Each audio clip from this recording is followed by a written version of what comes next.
শঙ্করের পর এবার ইন্দ্রাণী গাঙ্গুলির বাড়ি থেকে ইন্দ্রাণী গাঙ্গুলিকে তুলে নিয়ে কুসুম এবং আয়ুষকে নাকে দড়ি দিয়ে ঘোরানোর বন্দোবস্ত করলো তৃষা এবং স্যাম। হ্যাঁ বন্ধুরা, ভিডিওটা লাইক দিয়ে দেখতে থাকুন। যে মুহূর্তে কিনা ইন্দ্রাণী গাঙ্গুলির বাড়ি থেকে ইন্দ্রাণী গাঙ্গুলির হাত পা বেঁধে যখন কিনা স্যামের ভাড়া করা গুন্ডারা ইন্দ্রাণী গাঙ্গুলিকে তুলে নিয়ে জিম্মি করে রেখে দেয় এবং তার পর মুহূর্তে বাড়িতে এতটা হট্টগোল হয়েছে, এই সমস্ত কথাবার্তা যখন কিনা মীনাক্ষীর মুখ থেকে বাড়ি ফেরা মাত্রই গোটা গাঙ্গুলি পরিবার শুনতে পারে। ঠিক তার পর মুহূর্তেই পুলিশের কাছে যে সহযোগিতা চাওয়ার নাম বলা মাত্রই যখন আয়ুষ চিৎকার করে ওঠে এবং বলতে থাকে যে না না না, সেই রিস্ক বাবা কোনো মতেই নেওয়া যাবে না, টেনি কস্ট আমরা মায়ের কোনো কিছু হতে দিতে পারি না। তার কারণ স্যাম কিন্তু যথেষ্ট পরিমাণে সাংঘাতিক একটা লোক এবং তার পাশাপাশি ও কিন্তু শঙ্কর কাকাকে আগেই বাড়ি থেকে তুলে নিয়ে জিম্মি করে রেখেছে। তার পরবর্তী থেকে এখনও পর্যন্ত কুসুম যা কিছু করে চলেছে সেই সমস্ত কিছু ওর ইশারাতেই করে চলেছে এবং এবার ও রীতিমতো আমার মায়ের দিকে হাত বাড়িয়েছে। ও কি মনে করেছে যে একদিকে শঙ্কর কাকাকে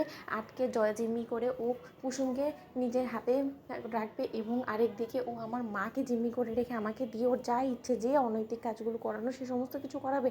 এতটা সহজ হবে না এই লড়াইটা স্যাম, তোমার পক্ষে জেতা। ঠিক সেই সময়ই স্যাম যখন কিনা চোখ বেঁধে ইন্দ্রাণী গাঙ্গুলিকে নিচে ডেরায় নিয়ে যায় এবং সেখানে ইন্দ্রাণী গাঙ্গুলি চোখ খুলে দেওয়া মাত্র ইন্দ্রাণী গাঙ্গুলি যখন শঙ্করের এরকম নাজেহাল অবস্থা দেখতে পায়, ঠিক সেই সময় ইন্দ্রাণী গাঙ্গুলি চমকে ওঠে এবং বলতে থাকে যে শঙ্কর তুমি এখানে, তোমার এই অবস্থা কী করেছে, তোমার এই হাল কে করেছে? তার জন্য কি বিগত কয়েকদিন যাবো তোমাকে দেখা যাচ্ছে না? এবং যখনই আমি কুসুমকে জিজ্ঞেস করি ও তার বাহানা করে, ও আমার চোখের দিকে চোখ রেখে কথা বলতে পারে না এবং তার পাশাপাশি কুসুম এত দৌড়ঝাঁপ করছে এবং ও ও এরকম ভেঙে পড়েছে শুধুমাত্র তোমাকে এই বদমাইশ লোকটা এরকম অবস্থা করে রেখেছে বিধায়। ঠিক সেই সময় শঙ্কর যখন বলতে থাকে যে ওই মেয়ে আমার জন্য মরে গিয়েছে বর্তমান মা, তাই ওই মেয়ের সম্পর্কে আপনি আমাকে কোনো কিছু বলবেন না, আমার যা হয় হোক, কিন্তু আপনি এখানে কী করছেন? তোমরা ওনাকে কেন তুলে নিয়ে এসেছো বলো, তোমাদের কী শত্রুতা তার সঙ্গে? এবং তোমরা জানো না কিন্তু তার হাত কতটা লম্বা, সে কিন্তু একবার যদি ক্ষমতা খাটায় তখন কিন্তু তাকে তোমরা জিম্মি করে রাখার দায়ে তোমাদের কিন্তু অনেক বছরের শাস্তি হয়ে যেতে পারে, তাই যদি ভালো চাও এখান থেকে কর্তামাকে ছেড়ে দাও। ঠিক সেই সময় স্যাম যখন কিনা বলতে থাকে যে তার জন্যই তো তোর কর্তামাকে শিক্ষা দেওয়ার জন্য তো তোর সামনে নিয়ে এসেছে, যাতে করে কিনা তোরা দুজন বেআই বিয়ান মিলে একসঙ্গে এখানে